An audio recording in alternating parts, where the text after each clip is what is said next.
Antes de avançarmos no capítulo 6 do Evangelho de João, para os versículos 60 a 71, precisamos abordar uma questão costurada em várias passagens que lemos até aqui.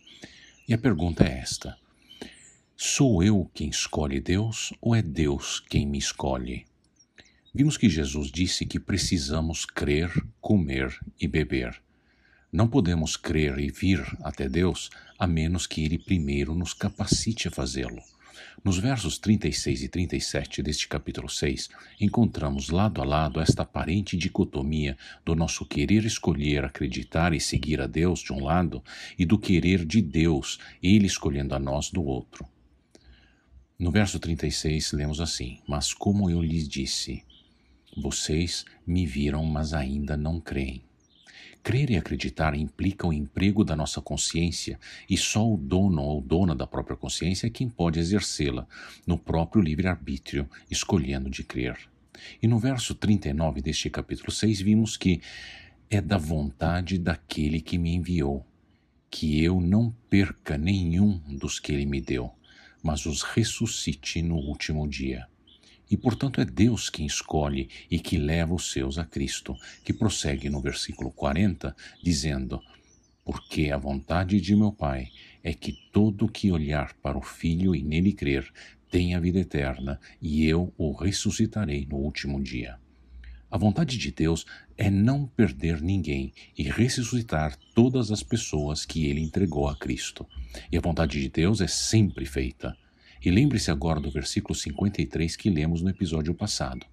Se vocês não comerem a carne do Filho do Homem e não beberem o seu sangue, não terão vida em si mesmos.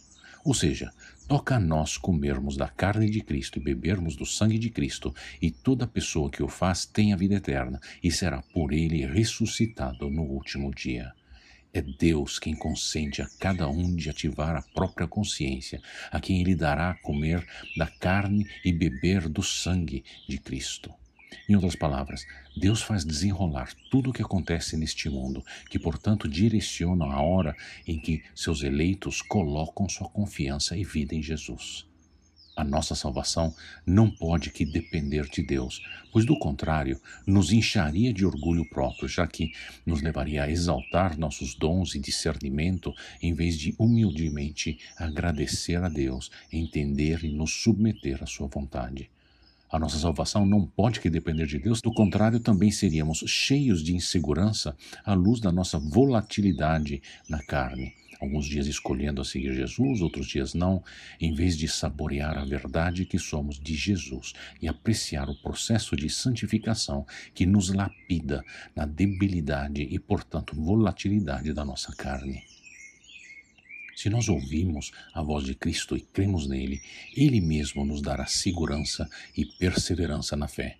Veja como Jesus disse em João 5:24: eu lhes asseguro, quem ouve a minha palavra e crê naquele que me enviou tem a vida eterna e não será condenado, mas já passou da morte para a vida. Pessoas mortas não conseguem ressuscitar a si mesmas. Pessoas condenadas não conseguem liberar a si mesmas. Deus nos ordena vir, olhar e crer. Depois desse precioso contorno, vamos retomar nosso curso no capítulo 6, verso 60. Ao ouvirem isso, muitos dos seus discípulos disseram: dura essa palavra, quem pode suportá-la? Sabendo em seu íntimo que os seus discípulos estavam se queixando do que ouviam, Jesus lhes disse: isso os escandaliza? Que acontecerá se vocês virem o Filho do Homem subir para onde estava antes? O Espírito da vida, a carne não produz nada que se aproveite. As palavras que eu lhes disse são Espírito e vida. Contudo, há algum de vocês que não creem, pois Jesus sabia desde o princípio quais deles não criam e quem o iria trair. E prosseguiu: é por isso que eu lhes disse que ninguém pode vir a mim, a não ser que isto lhe seja dado pelo Pai. Olha quem está resmungando agora, seus próprios seguidores, nos versos 60 a 61. E como Jesus responde: vocês não viram nada ainda, pois Jesus ainda havia de completar sua obra com morte, ressurreição e ascensão de volta aos céus. Como diz no 62, mas o verso 63 é chave. O que é que o Espírito proporciona? O Espírito proporciona a vida. Não temos vida alguma de Deus dentro de nós, em nós ou por nós mesmos, pois desde que o homem se afastou de Deus com o pecado original, nós nascemos espiritualmente mortos. E aí vemos a beleza no verso 63, nos dizendo que o Espírito e a vida que vem com ele são proporcionados próprio pelas palavras de Jesus. Como o Espírito traz vida em nós? Nas palavras de Jesus que interiorizamos em nós. A falta de fé de alguns, incluindo Judas, não é nenhuma surpresa para Jesus. No verso 65, Jesus reforça o ponto de que nós só podemos ter vida se Deus, o Pai, nos der. Daquela hora em diante, muitos dos seus discípulos voltaram atrás e deixaram de segui-lo. Jesus perguntou aos 12, vocês também não querem ir? Simão Pedro lhe respondeu, Senhor, para quem iremos? Tu tens as palavras de vida eterna. Nós cremos e sabemos que és o Santo de Deus. Então Jesus respondeu, não fui eu que os escolhi, os 12? Todavia um de vocês é um diabo. Ele se referia a Judas, filho de Simão Iscariotes, que embora fosse um dos 12, mais tarde haveria de traí-lo. Este capítulo foi organizado como uma prova. Veja o verso 6.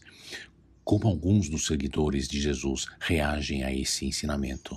Os judeus do Êxodo reclamaram para Moisés. Os seguidores de Jesus também resmungaram para ele. E agora alguns vão embora.